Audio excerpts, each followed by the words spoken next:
Bonjour à tous et merci d'être venus.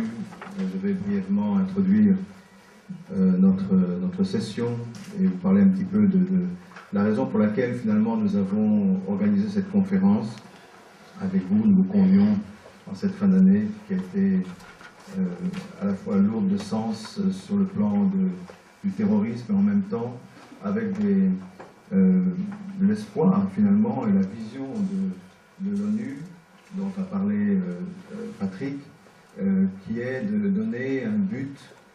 Finalement, c'est remarquable qu'aujourd'hui, l'ONU, qui est une organisation mondiale, qui demande à tous les pays de se concentrer sur des buts communs, c'est quelque chose qui est vraiment de notre époque. Et en tant qu'organisation liée ou affiliée à l'ECOSOC, à l'ONU, pour nous, ce sera important de continuer à aller dans cette direction. Mais en réalité, je fais une petite réflexion sur les valeurs, parce que tout le monde sait que bien qu'on ait des organisations mondiales, bien qu'on ait aujourd'hui à Paris le COP21, le monde entier, en réalité, c'est pas si simple de pouvoir s'entendre, de pouvoir dépasser les idées différentes, les valeurs différentes. Alors je voudrais faire une petite réflexion justement sur cette question des valeurs. Alors dans le programme, vous le verrez, j'ai mis en exergue une citation de cet économiste, Monsieur Jacques Attali. Je ne sais pas si c'est un homme religieux ou pas, je ne le connais pas véritablement, il est très célèbre en tant qu'économiste. Mais il a dit quelque chose qui, je pense, est important et qui est un signe lorsqu'il dit que tout nous invite à penser que l'altruisme est la seule voie possible dès lors que toutes les autres nous mènent au chaos, c'est-à-dire à l'extinction des libertés individuelles. Je pense que cette citation est importante parce qu'elle nous montre qu'en temps de globalisation, où on vit chacun à côté de l'autre, on a besoin de se comprendre et de vivre avec des valeurs plus profondes et qui nous permettent de comprendre l'autre d'une façon beaucoup plus absolue qu'on n'a jamais fait auparavant. En fait, pourquoi les religions sont importantes? On en a parlé aujourd'hui. L'altruisme est vraiment à la source, au cœur même de toutes ces valeurs qui sont les valeurs religieuses, non seulement des 3 religions monothéistes, mais aussi du bouddhisme, du confucianisme. Les textes qu'on a lus, les textes qu'on a lus tout à l'heure, les textes qu'on a mis en exergue, qui pourtant vous n'avez peut-être pas encore vu, mais vous le verrez pendant la pause, on a mis un certain nombre de textes que vous pourrez lire en boucle de différentes religions. En réalité, elles se ramènent toutes à l'idée fondamentale que vivre pour l'autre est la base du bien, la base de l'amour, c'est donner en quelque sorte priorité à l'autre par rapport à soi-même, par rapport à mon ressentiment, par rapport au mal que je veux faire, par rapport à la revanche que j'ai le droit de prendre, mais si je ne la prends pas, le disait le Coran, eh bien je peux avoir quelque chose de meilleur. Donc finalement, l'essence, et ça c'est important pour notre fondation, quand notre fondateur a créé la Fédération pour la paix universelle, qui est le résultat de nombreuses années de travail interreligieux, de travail avec des hommes politiques dans le monde entier. Notre fédération est présente dans peut-être 140 pays du monde, avec énormément d'activités, mais la valeur fondamentale qui, si vous voulez, qui est à la base de toutes ces activités, c'est justement cette valeur que lui, il appelle l'amour vrai, mais qui, en termes que nous connaissons, altruisme. Pourquoi je parle de l'altruisme? Et je voudrais simplement, en quelques, peut-être un petit peu schématiquement, partager donc pourquoi, en fait, ce lien entre l'aspect intérieur et l'aspect extérieur, même au niveau mondial, même tout ce que nous faisons au niveau du développement, finalement, est essentiellement lié à la mise en application de cette valeur.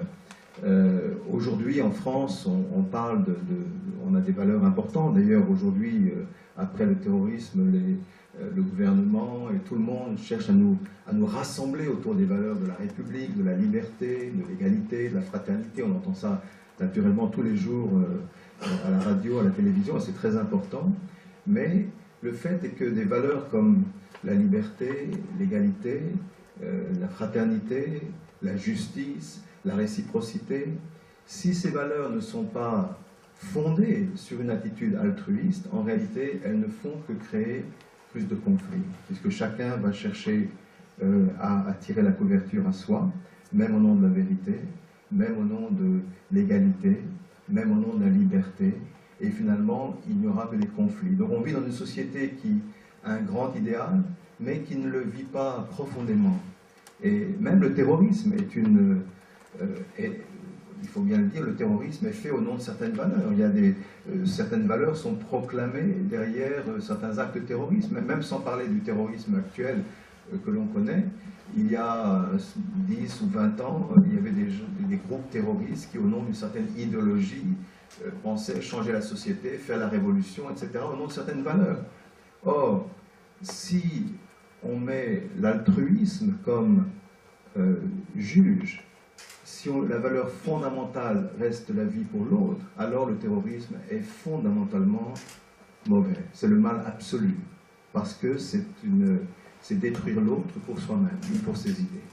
Donc, revenir aux fondamentaux, comme on l'a lu dans le texte de M. Chouraki, qui parle de revenir à Dieu, pour la Fédération pour la paix, il est très important de travailler avec les religions et de mobiliser non seulement les religions, les familles, tous les aspects de la société, parce qu'il faut retourner à ce fondement de l'altruisme. Et c'est lorsque les religions dialoguent entre elles qu'elles peuvent finalement trouver ce qu'elles ont de commun. Et ce commun, c'est cette attitude de l'altruisme qu'on lit dans tous les textes, qu'on a lu dans tous les textes. Et l'éducation à l'altruisme, qui est l'éducation au niveau individuel, qui est l'éducation de l'unité entre l'esprit et le corps, eh bien, c'est l'éducation première que toutes les religions ont enseignée dans le monde entier. On peut dire que c'est l'essence même de la vie religieuse, et c'est l'essence même, finalement, de la vie quotidienne de chaque personne. Et donc, au niveau individuel, mais au niveau familial, social, mondial également, centré sur l'idéal de la famille. C'est pourquoi nous insistons toujours beaucoup sur l'importance de la famille. C'est-à-dire que la famille, la société, la nation, la communauté humaine dont on va parler aujourd'hui, en fait, elles ont toutes leurs racines dans l'idée de la famille. Et c'est quelque chose, peut-être on en parlera un petit peu plus cet après-midi, mais je pense que c'est quelque chose qui est fondamentalement problématique dans notre société actuelle, où l'individu est au centre, mais pas la famille. Or, c'est dans la famille que l'altruisme doit s'apprendre. C'est-à-dire que l'altruisme n'est pas une valeur du ciel simplement. En réalité, l'altruisme est sans doute l'essence du Créateur. La vie pour l'autre, l'amour de l'autre. C'est sans doute l'essence du Créateur. Mais pour nous, ce n'est pas simplement quelque chose qui est réservé aux saints, à Mère Teresa ou à des gens comme ça.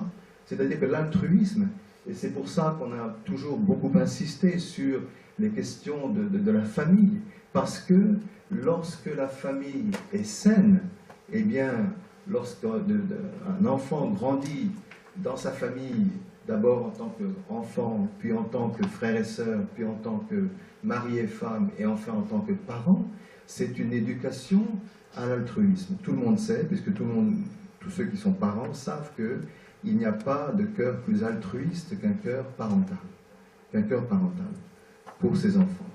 Donc, si Dieu est altruiste, il nous a donné le cours d'éducation à l'altruisme de façon tout à fait naturelle dans la famille. Et c'est pourquoi, lorsqu'on ne protège pas la famille, lorsqu'on ne fait pas attention, ou lorsqu'on disloque la famille, ou eh bien, en réalité, c'est le potentiel de l'altruisme dans la société qui est en train de se disperser, de se perdre. C'est pourquoi il nous semble très important de mobiliser les religions qui sont ensemble centrées sur l'idéal de l'altruisme, et ensuite de mobiliser toutes les personnes qui sont concernées par la famille pour vraiment renouveler cet idéal dans la société humaine. Sinon, on ne pourra pas résoudre des problèmes, même ces buts que nous avons ici, ces 17 buts qui sont donnés jusqu'à 2030, ne pourront pas se réaliser. Et finalement, la troisième étape, c'est celle justement où la personne qui naît dans une famille heureuse, qui a un cœur altruiste, est capable de vivre avec son environnement, avec la création, avec la nature, et qui est capable de vivre, non pas de façon égoïste, à travers la pollution, etc., mais qui est capable de prendre soin de son environnement, c'est-à-dire qui est capable de pouvoir considérer chaque chose de l'univers comme une chose publique, non pas comme une chose privée. Et ça veut dire qu'il y a quelque chose qu'on doit revoir en réalité. C'est une transformation profonde de la conscience humaine, centrée sur l'idéal de la famille, centrée sur la relation avec les choses. Ce sont les choses qui sont en train de se discuter aujourd'hui à Paris et qui ont du mal à trouver une solution parce que finalement, l'égoïsme, en quelque sorte, n'est pas simplement au niveau individuel, il commence au niveau individuel et puis il se transmet au niveau de la société et au niveau de chaque nation qui met ses intérêts avant ceux du monde, etc.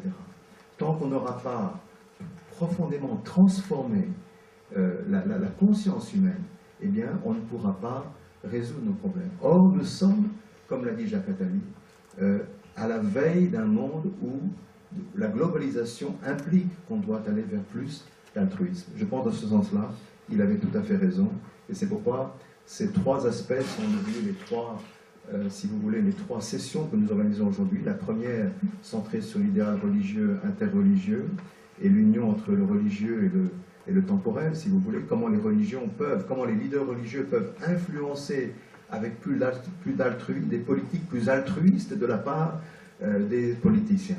Ça, c'est très important. Et en même temps, au niveau de la famille humaine, comment dépasser les barrières que nous connaissons, et enfin, au niveau, bien sûr, de l'environnement dont nous parlons aujourd'hui. Donc, parler de la paix, de ce point de vue-là, de notre point de vue, c'est mettre l'altruisme au centre, c'est-à-dire cette idée de l'amour vrai. Pour nous qui croyons en un Dieu transcendant, l'essence même de ce Dieu, c'est l'altruisme qui est au sommet de toutes ces relations. Et c'est ça qui pourtant doit se transmettre aussi dans notre vie quotidienne, notamment à travers la famille. Je vais terminer en lisant un petit texte que je vous ai mis dans le programme. Le dernier, c'est notre fondateur qui a dit ceci. « Le temps de vivre pour soi est révolu, de même est révolu le temps de vivre pour la famille, la société ou le peuple. Le temps de vivre pour une nation particulière est également dépassé. Nous entrons dans l'ère de l'idéologie mondiale. Nous en sommes au stade où il faut adopter la philosophie de vivre pour le monde. Nous avons à trouver des individus susceptibles d'être aimés par le ciel, des familles, des peuples, des nations, un monde et un univers avec qui le ciel veut partager son cœur. » Voilà, je vous remercie.